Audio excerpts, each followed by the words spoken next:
And this endocrine system it is a term that is used to kind of involve all the different glands in the body that secretes hormones. So we have been talking about lots of different hormones before and which gland they are secreted from. Well, all of these glands are part of what you call the endocrine system. And as I said, that these hormones are secreted and then is released into the bloodstream, and then they're carried by the blood to wherever they need to do their action in the body. And you know that your behavior, your appearance, growth, and reproduction, and those are just examples, are all controlled by by hormones. For example, if you're angry, if you're happy, if you're stressed, all of those types of behaviors are controlled by different hormones. That's why we say that these hormones have an effect on your behavior.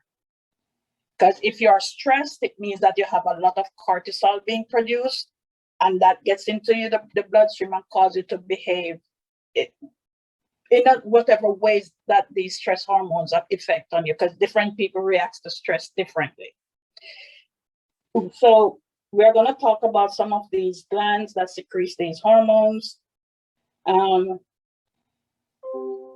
We said, so once these hormones are secreted, enters the bloodstream, they then act through chemical stimulators, which actually are the hormones that are referred to as chemical stimulators. And they are carried to the site of action by the bloodstream, which is just repeating what we said up here. Now, hormones can be classified into two categories according to their structure. And later on, when you do advanced courses, you go into the structure of different hormones. That is kind of too detailed for this class because it's when you go in, taking higher level courses, you'll do that. So we're going just through the basic information now where you know that these hormones are classified into two categories based on their structure. So you have protein and peptide hormones, and then you have steroid hormones. I don't know if you have heard of these before, but these are the two categories. And they're categorized this way because of their structure. Now you have some of these hormones that stimulates activities of certain organs, while some depresses activity. So that's why I said there are certain hormones that may cause certain organs to increase their activity or get overactive or whatever it is. And then you have some that depresses the activity of those organs that these hormones are involved with. So that's why I say hormones affects behavior. Okay, so how do these hormones, whether they are acting in a way to excite an organ or depresses the action of an organ? So they carry out their function through two mechanisms, a negative feedback mechanism and a positive feedback mechanism. And when it says negative and positive, we're not talking anything bad here. It's just the way the hormone behaves in reaction to whatever type of stimulation it's getting from the body. So these feedback mechanisms rely on levels of metabolites, hormones, and nutrients circulating in the blood. So I'm going to give an example now of how these negative and positive feedback mechanisms function to show it's not a bad thing. Well, the one that says negative doesn't mean it's a bad thing. It's based on how the organ is reacting to the level of hormone in the body. Now, this is an example. So this is not like what it is. It's just an example of how the negative feedback mechanism works. Say, for example, calcium level is low. The parathyroid gland is triggered to secrete parathormone. So this is how the body is working. And this is the negative feedback. So calcium level is low.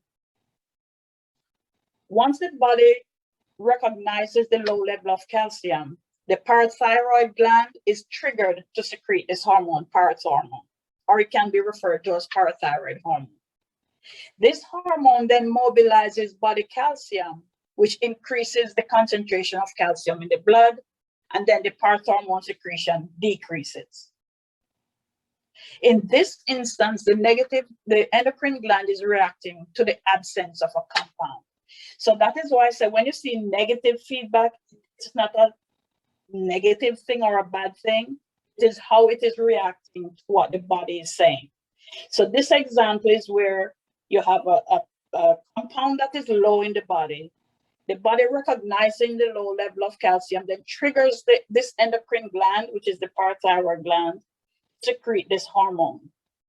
This hormone then mobilizes body calcium, which is then going to increase the level of calcium in the blood. And then once that happens, the level of hormone decreases because it already did its function until it's time to do it another time. You can see how that is happening?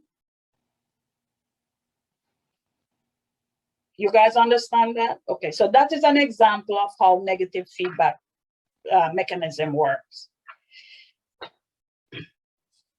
I hope everybody's following and understanding. Remember, I'll go over it again if you do not get it. Okay, now let's see how the positive feedback system works. This one is a little trickier to explain, but I'm going to try. But one of the things I generally tell students to do, when I'm going to put this on Blackboard right after class because I didn't put this the endocrine system on yet. But when you are studying it, I want take your time and go over it again and again until you kind of get it. Because this, let's see if you can get it while I'm explaining it now. So this is how the positive feedback system mechanism work. You have a hormone that is secreted. So now you have this hormone. It promotes the secretion of another hormone. So these are called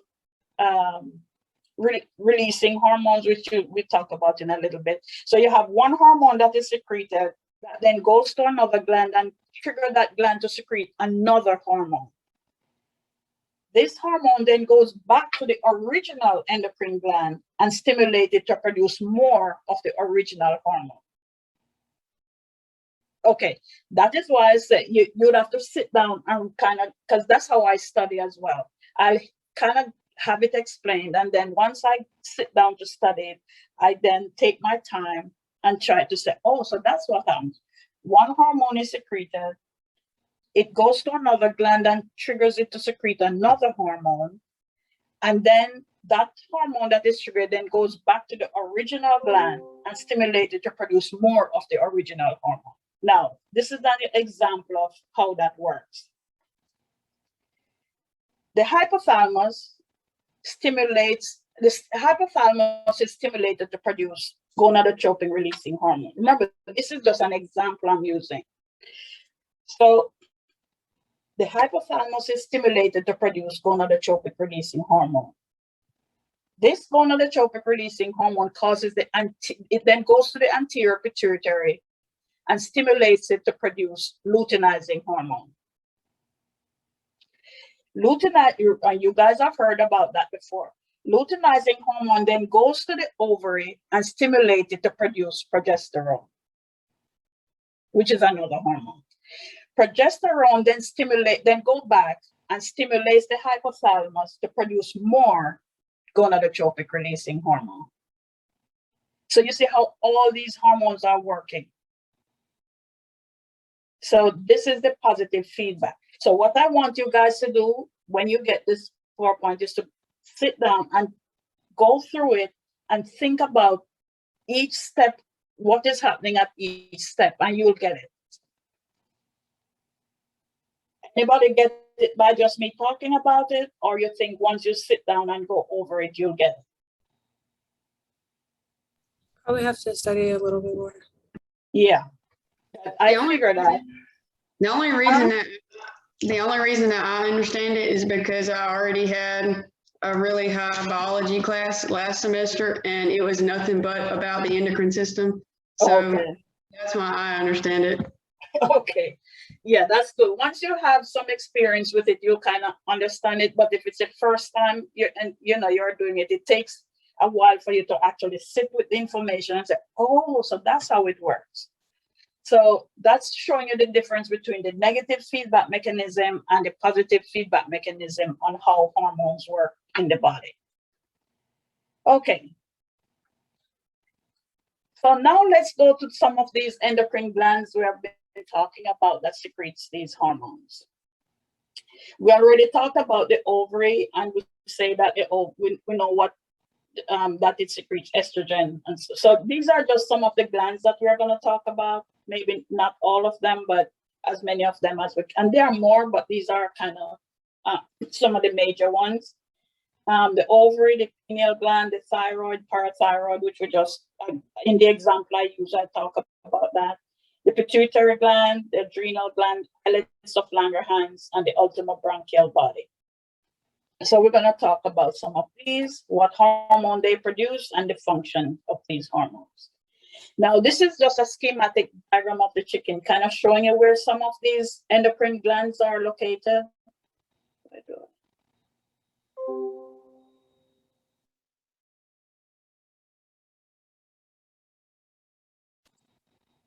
Okay. So we just mentioned the hypothalamus, the pituitary. This is just showing you some of the glands of the endocrine system of the bird. Just as I say, it's a schematic drawing, so it's not like a real bird showing you where they are in the body, but you cannot get an idea. So we're going to talk about some of these glands now and what hormones and some of the hormones they produce. So the first one we're going to talk about is the pituitary gland. Now, the pituitary gland is also referred to as hypophysis. That's the pituitary gland. And it is referred to as the master gland of the body. Because in all the things we have talked about so far, where we mention hormones, we always say this hormone is secreted by the anterior pituitary because it's divided into the anterior and posterior pituitary. So because of the majority of the hormones are secreted by the pituitary gland, that's why it is referred to as the master gland of the body. And it is located at the base of the brain behind the optic nerve. That's where that gland is located. It controls the action of the entire endocrine system through the hormones it produces. It consists of two parts, the anterior and the posterior pituitary. And we're going to take each of those parts and kind of tell you what hormones they secrete and the function of those hormones. Oh. Dr. Bartlett. Yeah. It's 11:51 and I have a class to get to. Okay, I just looked up and realized that it is. So we're going to continue this on Monday. I'm going to post it on Blackboard, and I want you guys to kind of make sure you go through and review it so that when we meet on Monday, you guys are kind of familiar with the information already. All right, so I will